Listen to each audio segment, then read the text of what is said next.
လူဟာတစ်ခုလိုချင်တစ်ခုစွန့်ရတယ်ဒါသဘာဝပဲနော်ဟိုဘက်ကန်းရောက်ချင်ဒီဘက်ကန်းစွန့်ရတယ်နိက္ခမဒုက္ခလို့ဆိုတဲ့ကာမဂုဏ်အာယုန်နဲ့ကင်းတဲ့ချမ်းသာမျိုးကိုရကြလို့ရှိရင်ကာမဒုက္ခဆိုတော့စွန့်လို့ရဘယ်ရာပဲဖြစ်ဖြစ်တစ်ခုရခြင်းတစ်ခုစွန့်ဘုန်းကြီးတို့နေ့စဉ်သွားနေတဲ့ခြေလမ်းကိုပဲကြည့်ပထမခြေလမ်းကိုမစွန့်နိုင်ရင်ဒုတိယခြေလမ်းကိုမရဘူးလေကတိတက်တဲ့အခါမှာလည်းပထမလေကတိကိုစွန့်နိုင်မှဒုတိယလေကတိပေါ်ရောက်တယ်ဒုတိယလေကတိတက်စွန့်နိုင်မှတတိယလေကတိကိုရောက်တယ်အဲ့ဒါလို့စွန့်လို့ပြီးတော့လာခဲ့ရအောင်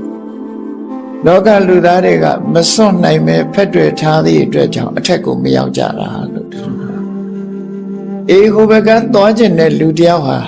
ဒီဘက်ကမှာထိုင်းနေလို့ဟိုဘက်ကကိုရောက်လာမှာမဟုတ်ဘူးဒါကြောင့်ဒီဘက်ကကိုစွန့်ခွာဖို့လိုအပ်တယ်တန်မြာဆိုတဲ့ဒီဘက်ကကြီးကိုမစွန့်ခွာပဲနဲ့နိဗ္ဗာန်ဆိုတဲ့ဟိုဘက်ကကိုဘယ်နည်းနဲ့မှမရောက်ဘူးတန်မြာဆိုတဲ့ဒီဘက်ကကအန္တရာယ်တွေနဲ့ကြီးပဲဘာဖြစ်လို့တော့ဆိုရင်ဘဝမှာဒီဘဝဒီဘက်မှာနေလို့ရှိရင်အန္တရာယ်တွေအလုံးကိုချီးမားပြီးနောက်ဆုံးအသက်ဆုံးသည့်ထီအောင်ဖြစ်သွားတယ်နော်အာတိဝိသောဘဝသုတ္တမှာကိုတတ်မဲ့လူကိုအနိကပ်ပြီးတော့အယုံသွင်းပြီးတော့နော်လှုပ်ချန်တပ်ဖြတ်မဲ့ရန်သူဒီဘက်ကမ်းမှာရှိနေတယ်ကိုနဲ့အတူရှိနေတယ်ကိုဒုက္ခပေးမဲ့အစိတ်ပြင်းထန်တဲ့မွေကြီးတွေလည်းကိုနဲ့အတူရှိနေတယ်အဲ့ဒါလို့ဒီဘက်ကမ်းမှာကြည့်လိုက်ရင်ဆိုအန္တရာယ်တွေနဲ့ကြီးပဲလို့ရလမ်းမရှိဘူးဒီဘက်ကမ်းဒါကြောင့်မို့ဟိုဘက်ကမ်းကိုမရောက်တဲ့ပြတော့ဒီဘက်ကမ်းနေလို့ရှိရင်တော့အိုခြင်းနာခြင်းသေခြင်းဆိုတဲ့ဆင်းရဲဒုက္ခလွတ်ကြမှာမဟုတ်ဘူးဘယ်ပုဂ္ဂိုလ်မှမလွတ်နိုင်ဘူးဒါကြောင့်မို့ဟိုဘက်ကမ်းကိုအရောက်သွားဟိုဘက်ကမ်းသွားဖို့ဆိုတာလေအန္တရာယ်တွေအလွန်ပြောနေဒီရှည်ပြင်ကြီးကိုဖြတ်ကျော်ရမှာဖြစ်တယ်